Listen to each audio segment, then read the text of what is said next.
اللهم حوالينا ولا علينا اللهم حوالينا ولا علينا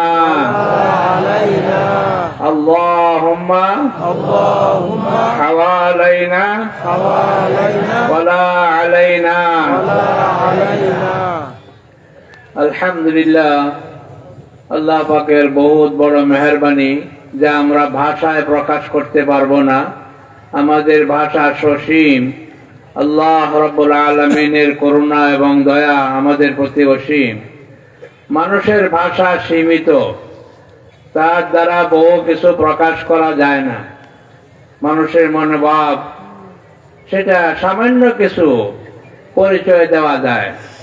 তাই আল্লাহ পাক রব্বুল আলামিন মানুষের অন্তরে যে ভাব সৃষ্টি করেন, সেটা মানুষের ভাষায় পুরাটা প্রকাশ পায় না।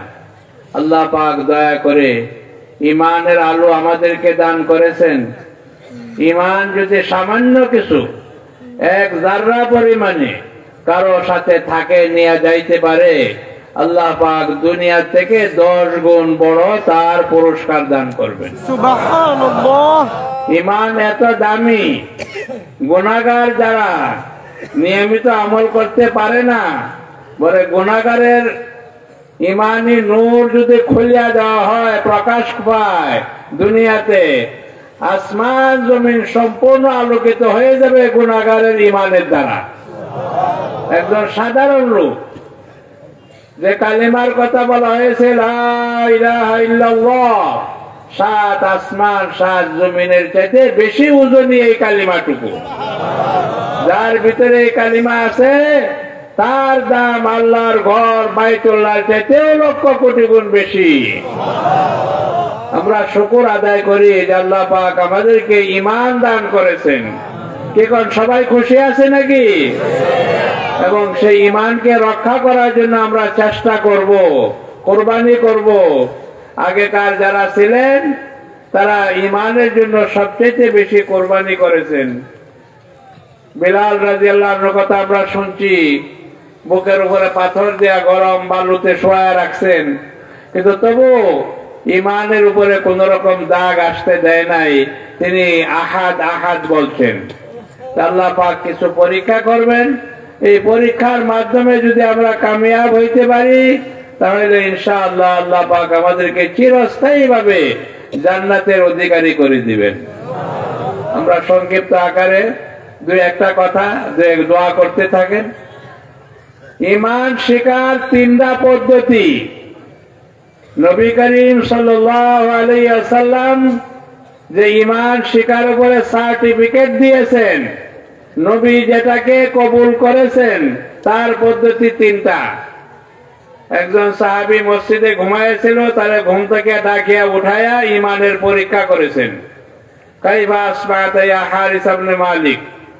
সংক্ষিপ্ত, সে বলছে আমি পাক্কা ঈমানদার হয়ে সকাল করেছি। কয় তুমি পাক্কা ঈমানদার বলতেছো, তার প্রমাণ কি, দলিল কি? তো দলিল হিসাবে 3টা জিনিস বলছে। আযাবতু নাফসি আনিদ দুনিয়া, আমার অন্তরটা 1 নম্বরের কাজ হলো আমার দিলটার ভিতরে দুনিয়ার সাথে কোনো সম্পর্ক নাই, দুনিয়ার লোভ লালসা নাই, দুনিয়ার সাথে কোনো মহব্বত নাই, যেটা আমাদেরকে সব সময় বিপদে ফেলায়। মানুষের লোভ লালসাই তো সব শেষ করে দিছে। কি কোন? এই লোভ লালসার কারণে সমস্ত গুনার কাজে মানুষ লিপ্ত হয়। জমি বাড়ি বিবি, তার লোভের কারণে খুন করেও মানুষে সেটা অর্জন করতে চায়। কি কোন? এই জন্য প্রথম গুনাহ, যেটা প্রথম ধ্বংসের কারণ, সুহমতা, লালচ, লোভ, দুনিয়া পাওয়ার জন্য। তো সাহাবী বলতেছেন যে আমার দুনিয়ার কোন লোভ লালসা আর আকাঙ্ক্ষা কিছুই নাই, পছাগান্ধা দুনিয়ার সাথে আমার দিলের কোনো সম্পর্ক নাই। আমার দিল পবিত্র, আমার আল্লাহ ছাড়া আমার দিলে আর কিছুই নাই। 2 নম্বর হইতেছে যে আমার শত্রু আছে ভিতরে, এই শত্রু আমাকে ক্ষতিগ্রস্ত করার চেষ্টা করবে, তাই আমি রোজা রাখিয়া রাখিয়া এই শত্রুকে দমন করে রাখি। কথা বুঝেন? এই শত্রুকে দমন করা আর কোনো পথ নাই। পেট ভরে খাইলেই রিপুগুলো তাজা হয়ে যায়। আর রোজার দিনে বিকাল বেলায় কথাবার্তা বেশি ভালো লাগে না, দুর্বল হয়ে পড়ে। কি কোন আছে কিনা? প্রত্যেক মাসে রোজা রাখন লাগবো। আল্লাহ রাসূল প্রতি মাসে রোজা রাখতেন। আমাদেরও রোজা রাখে নফস শয়তানকে দুর্বল করতে হবে। কথা বুঝতে পারতেছেন? কিন্তু রোজা রাখবেন কিনা? রোজা রাখার তো কোনো অভ্যাস নাই। 3 নম্বর কাজ হইল এইগুলো চেষ্টা আমার যা আছে করব সাধ্য অনুসারে, কিন্তু শেষ ফলাফল আল্লাহর কাছে কান্নাকাটি করে চাইতে হবে। আল্লাহ সাহায্য ছাড়া এই দিলকে পবিত্র রাখার আর কোন রাস্তা নাই। এই জন্য নবী দোয়া শিখাইছে, ইয়া মুকাল্লিবাল কুলুব, হে অন্তরের মালিক, আপনি আমার দিলটা ধর্মের উপরে জমায়া দেন। এই 3টা রাস্তা, দিলের থেকে দুনিয়ার মহব্বত, লোভ লালসা ধুয়া মুছে সাফ করা, রোজা রাখিয়া রাখিয়া নফস শত্রুকে দুর্বল করা, 3 নম্বর রাত্রে উঠে আল্লাহর কাছে কান্নাকাটি করা। তো বলে যে তুমি যে ঈমান পাইলা তার ফলাফল কি, দলিল কি?